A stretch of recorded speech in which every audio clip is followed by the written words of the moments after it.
Hey, Lauren here. I am wanting to take a few minutes out today and talk about something that I've not talked about before, and that is people's mindset, our mindset, the things that we tell ourselves about ourselves, that self-talk conversation that we have. I really believe that nobody beats us up as much as we beat ourselves up. And I think it takes work, and it's worth the work, it's worth the effort to learn what you're saying to yourself and stop it. Stop it in its tracks. It does not come from God. It comes from the enemy.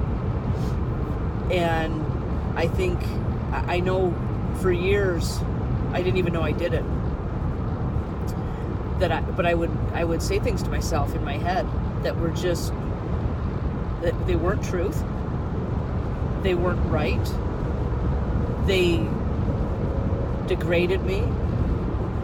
They made me feel somewhat worthless. And they weren't from God. And it wasn't truth. So I needed to learn what to do with that, because it didn't, once I realized that this wasn't the truth, it didn't mean I really believed it in my heart. I could tell myself that. Didn't mean that it made its way down to my heart. So what I started doing was, when I would have these negative things that I would tell myself, I would carry a journal around with me and I'd write it down. So, for example, some of the things that I think it's really easy for all of us to tell ourselves is, we're not good enough, we're not smart enough, we're not lucky enough, we're not cute enough, we're not thin enough, we're not old enough, we're not young enough, we're too old. Just the things that we tell ourselves. And the enemy, boy, he knows the stuff that will get into our head and bring us down, and he takes full advantage of it. But it's not from God. So what I learned to do was start writing the stuff down as it would play through my head. And like I said, at first I didn't even know that I had these thoughts going on. But once I realized, then I started trying to pay close attention. And I might not catch it right away. I might just start to feel kind of down and, man, what's going on? And I had to really think, what am I feeling? Man, I'm feeling down, I'm feeling sad, I'm feeling worthless, whatever it is. Okay, what was I just thinking about that caused that? And I would track it back like that and realize, okay, here was my thought. So, I might have been thinking, well, I'm not smart enough to do that. And when I realized that's what I was telling myself, I would write it down in my journal. This is what I was saying to myself. I'm not smart enough. And I'd leave a little space.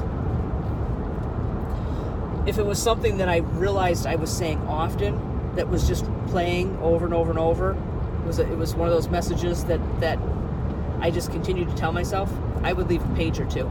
So I could come back later and write about it and put truth there. So let's say, because this I think is one that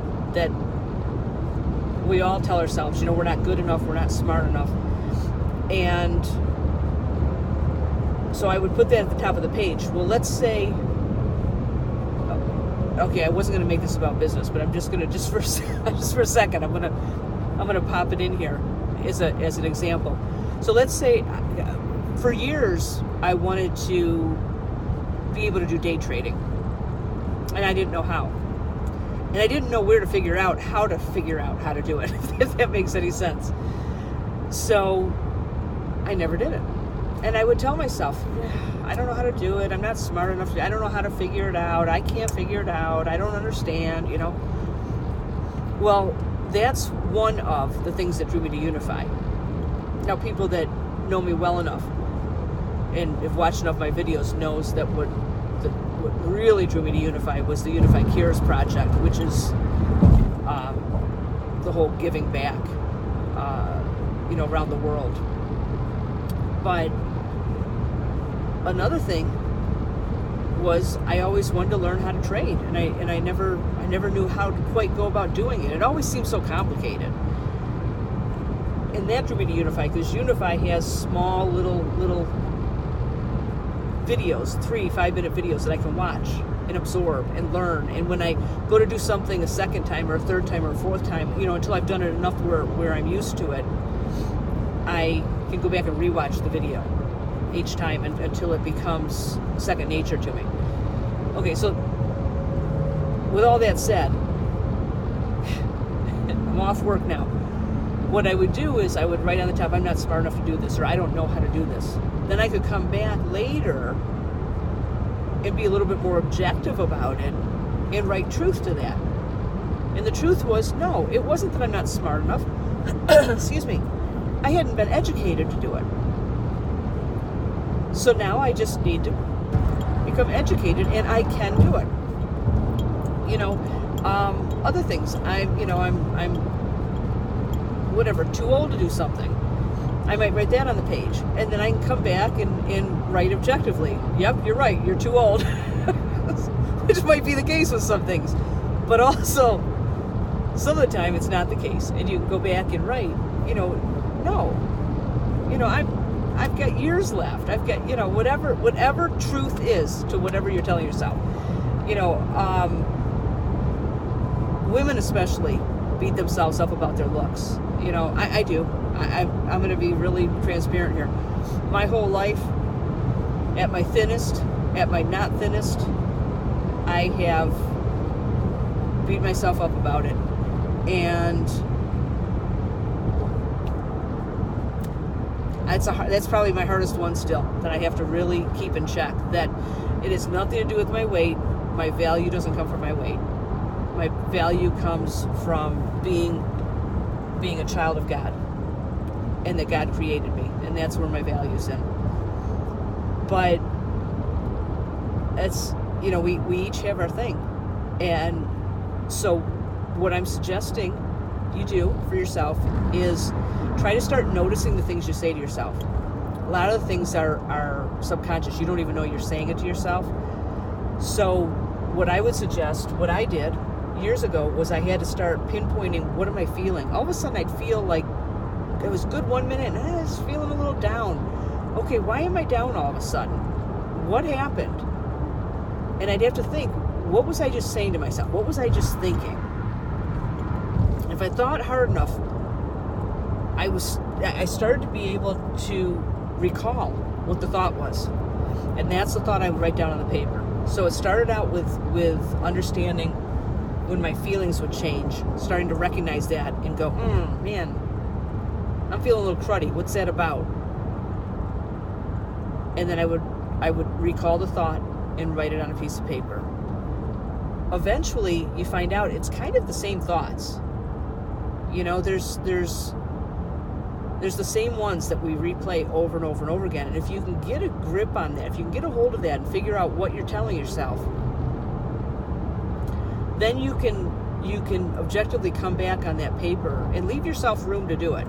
Come back and write truth to that, whatever truth looks like for you. In my case, I would journal it out, and then I would put scripture. I would write some scripture down below that would speak truth into that. So just like what I was saying about the, I put too much value into my weight.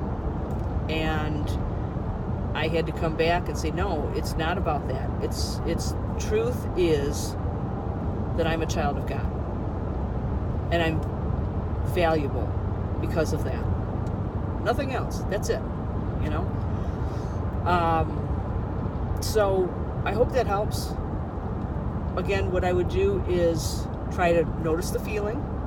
What are you feeling? If you start to feel down, why are you feeling it?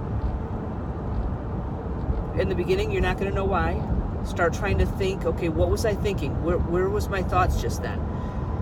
As you do this, it'll become easier and easier and easier. You'll start catching the thoughts quicker and quicker. You'll be able to shut them down, speak truth into your life. And as you do this, the ones that continue to come up time and time again, you'll be able to just keep reading the truth and reading the truth.